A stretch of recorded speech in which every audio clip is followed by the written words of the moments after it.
Hello दोस्तों। कैसे हैं आप? कैसी चल रही है आपकी तैयारी? लगता है अच्छी ही चल रही होगी। किसी चीज़ की जिसकी टेंशन मत लेना। आर्ट एंड कल्चर तो अपन कर देंगे साथ साथ में।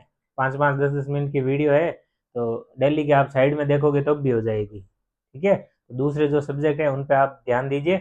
आर्ट एंड कल्चर आप मुझ पे छोड़ दीजिए। ठीक है, बिल्कुल आप छोड़ सकते हैं। और आपके जो एग्जाम में क्वेश्चन आएंगे तो उसकी मैं आपको गारंटी लेता हूँ कि अगर डायरेक्टली नहीं तो इनडायरेक्टली तो आपके क्वेश्चन हो जाएंगे, ऑप्शन टिक लग जाएगा और अपने को क्या करना है। ठीक है, इससे ज़्यादा नहीं पढ़ना है। ठीक है, दूसरे सारे सब्जेक्ट है जो इम्पोर्टेंट लगते हैं आपको और जिनसे क्वेश्चन और भी एक्स्ट्रा आते हैं तो आप वहाँ पे ध्यान दीजिएगा। अपना कीमती टाइम खराब मत कीजिए क्योंकि अभी एग्जाम सर पे है। आज हम स्टार्ट करेंगे गुप्तकालीन स्थापत्य कला। इससे पिछले वीडियो आप मौर्यकालीन स्थापत्य कला इन सब के बारे में है। अगर आप देखना चाहते हैं तो डिस्क्रिप्शन बॉक्स में प्लेलिस्ट का लिंक दे रखा है, आप वहां जाइए और अवश्य देखिएगा। चलिए अपन बात करते हैं गुप्तकालीन स्थापत्य कला की। सबसे पहले देखोगे तो अजंता गुफा। ठीक है, अजंता गुफा उसी गुप्त काल के टाइम की है। औरंगाबाद है इसकी जगह। औरंगाबाद कहाँ पे है तो महाराष्ट्र। एम एच मतलब महाराष्ट्र, महाराष्ट्र के लिए मैंने एम एच लिखा है। ठीक है, फिर देखो वाघोरा नदी है। इस नदी, इस गुफा के आसपास देखोगे तो ये गुफा वाघोरा नदी के किनारे स्थित है या तट पे स्थित है। ठीक है, और कुल गुफाओं की संख्या देखोगे तो 29 गुफाओं की संख्या है, जिसमें से 15 तो है विहार और 4 है चैत्य। विहार क्या होता है? निवास स्थान। विहार मतलब निवास, और चैत्य प्रार्थना। जो प्रार्थना से संबंधित कक्ष है तो उनको चैत्य, और जहाँ निवास स्थान है जो विहार। और 5 हीनयान और 24 महायान। तो ये ध्यान रखना, 25 विहार, 4 चैत्य, 5 हीनयान, 24 महायान। ठीक है, 1200, 1200, 1200 नहीं, 200, 200 से 600 ईस्वी के बीच इन गुफाओं का निर्माण किया गया। मुख्यतः वाकाटक वंश और हरिसेन है राजा, इन्हीं के द्वारा मुख्यतः गुफाओं का निर्माण करवाया गया इनके संरक्षण में। ठीक है, और जो इन गुफाओं के अंदर जो पेंटिंग मिलती है वो फ्रेस्को पेंटिंग है ना। Fresco painting. अब फ्रेस्को पेंटिंग क्या होती है? तो फ्रेस्को पेंटिंग वो होती है जो क्या गीली दीवार होती है ना, उसी टाइम उसके ऊपर पेंटिंग कर ली जाती है ताकि जो कलर है ना वो उसके अंदर तक चले जाए, और जब सूखेगी तो फिर वो कलर मजबूत पकड़ लेंगे, है ना। मतलब वो लाइफ बढ़ जाती है इससे। और पेंटिंग में देखोगे तो नीले रंग का प्रयोग नहीं किया गया है, लाल रंग आउटिंग के लिए प्रयोग किया गया है। ऐसी सब बातें हैं, ध्यान रखना, आउटलाइन के लिए ना।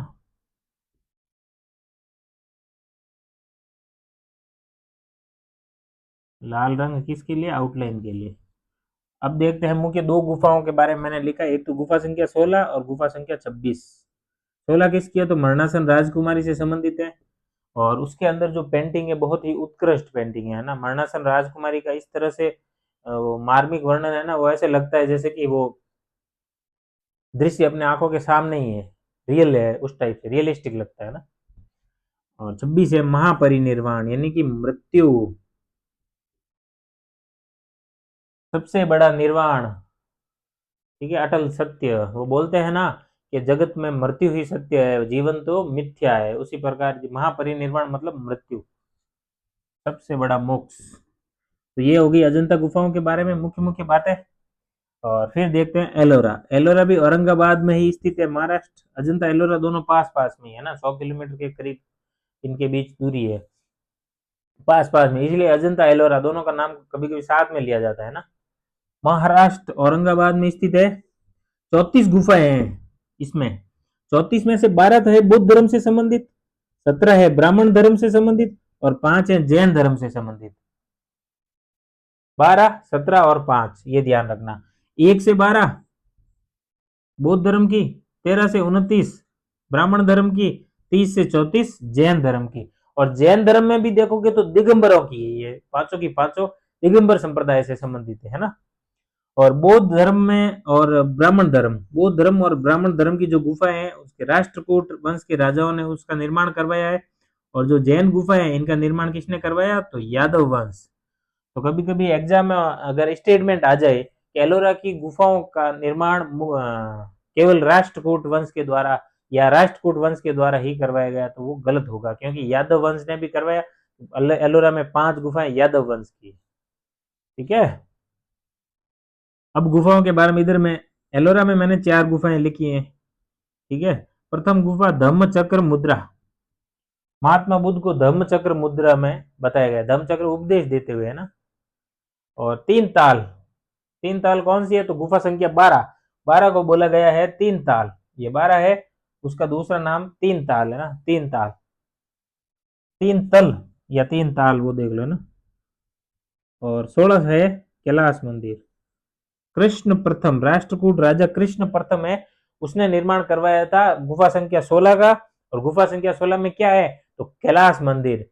कैलाश मंदिर एलोरा का कैलाश मंदिर, जो एलोरा का कैलाश मंदिर है वो गुफा संख्या 16 में ही है, एलोरा की गुफाओं में। ठीक है। इस मंदिर के बारे में बताया जाता है ये बहुत ही अद्भुत मंदिर है। इसको है ना यूं जो पत्थर को ऊपर से नीचे तक तराश के बनाया गया, एक ही पत्थर का पर्वत था, उस पर्वत को यूं काट काट के पूरा मंदिर बना दिया। इसमें जोड़ गारा ईंट पत्थर, ईंट और इन सब के जोड़ तोड़ कुछ नहीं है, है ना। ऊपर से नीचे उल्टा बनाया गया है। इसलिए बोला जाता है कि भाई कैलाश मंदिर तो ऐसा लगता है जैसे एलियंस ने बनाया है, इंसानों के तो बस की बात ही नहीं है, उसको देखा जाता है अजूबा है एक तरह का, है ना। तो ये आप ध्यान रखना। एक और बात है, ये गुफा संख्या 16 है ना, एलोरा में भी है, और गुफा संख्या 16 अजंता में भी है। और दोनों अजंता वाली और एलोरा वाली दोनों ही महत्वपूर्ण है, क्योंकि मरणासन राजकुमारी वाला भी क्वेश्चन बार बार आता है और ये कैलाश मंदिर वाला भी आता है। तो ये कंफ्यूज नहीं होना है, दोनों में 16 संख्या किसकी है, तो अजंता की तो है। मरणासन राजकुमारी कहाँ है, तो अजंता में। और कैलाश मंदिर एलोरा में। ठीक है। और 29वीं गुफा है, तो उसको है ना एलिफेंटा, एलिफेंटा गुफा बॉम्बे में, बॉम्बे के पास स्थित है। उस एलिफेंटा गुफा की नकल बताया जाता है, एलोरा की 29वीं गुफा। और जो एलिफेंटा गुफा है तो वो कल्चुरी वंश ने बनाई थी। इसीलिए बोला जाता है कि जो 29 वाली गुफा है ना, इसको एलोरा और कल्चुरी के बीच में संबंध के साक्ष्य के रूप में देखा जाता है। कल्चुरी और एलोरा के बीच में संबंध को दिखाती है कौन, 29 नंबर गुफा किसकी, एलोरा की। ये ध्यान रखना। अब आते हैं बाघ की गुफाएं।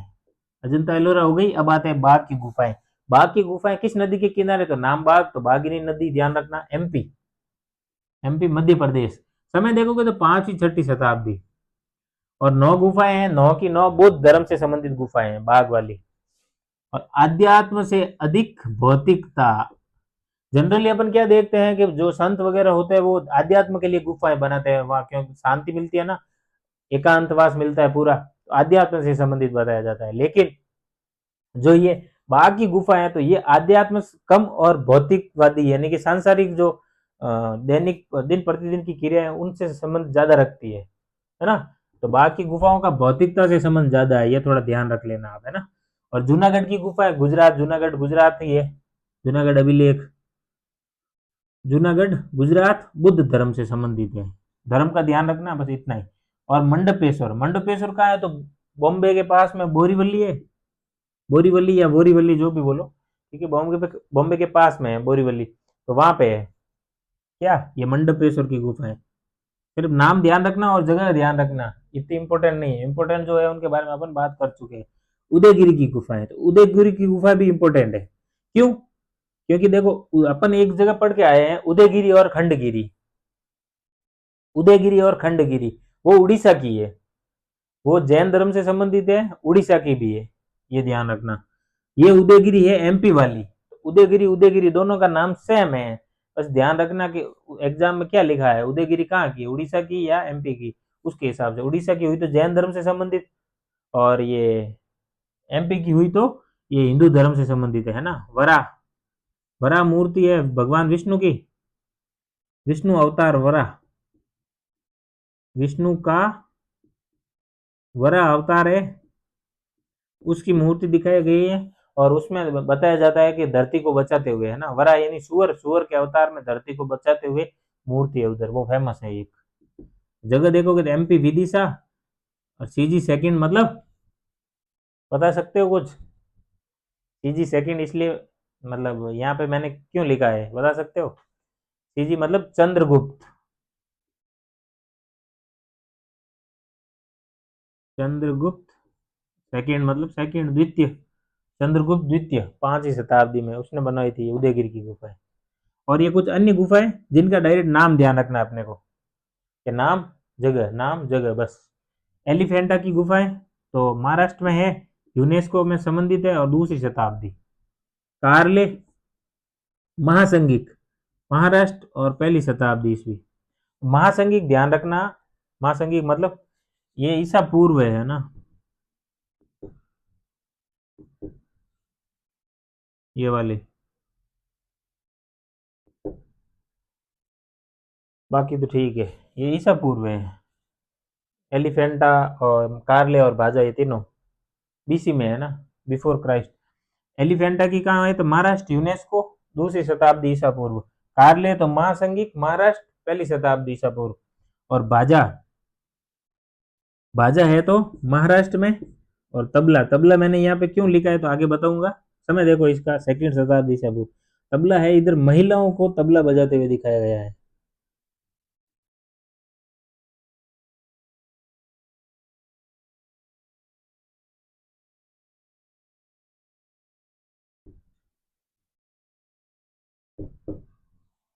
ठीक है, महिलाओं को तबला बजाते हुए दिखाया गया है, इसीलिए ये बताया जाता है कि भाई ये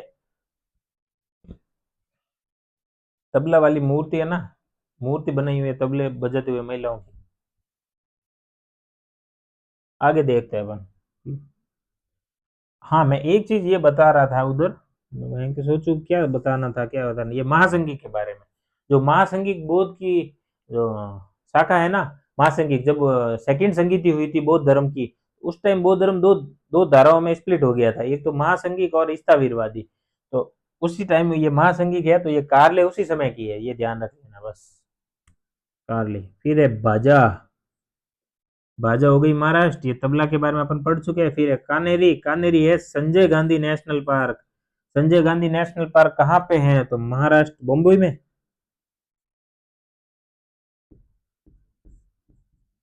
बम्बई, मुंबई, अभी मुंबई बोलते हैं ना इसको, Mumbai. Kanheri Sanjay Gandhi national park 10th शताब्दी ईस्वी, 10वीं शताब्दी ईस्वी में है ना।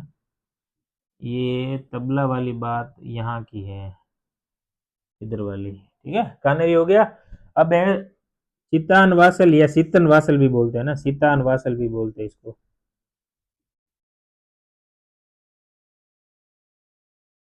ये नाम ध्यान रखना, सीतन वासल ये है जैन धर्म से संबंधित नाम, तमिलनाडु में, और 900 ईस्वी में। ठीक है। एहोल, एहोल अभिलेख भी फेमस है, एहोल की गुफाएं भी फेमस है, कर्नाटक में है। हिंदू बौद्ध जैन तीनों धर्म से संबंधित है। 6 से 12वीं 6ठी से 12वीं शताब्दी ईस्वी के मध्य इनका निर्माण हुआ है। और फिर लास्ट देखते हैं अपन, बादामी। बादामी कहाँ पे है तो कर्नाटक। ये चालुक्य वंश थे, बादामी के चालुक्य।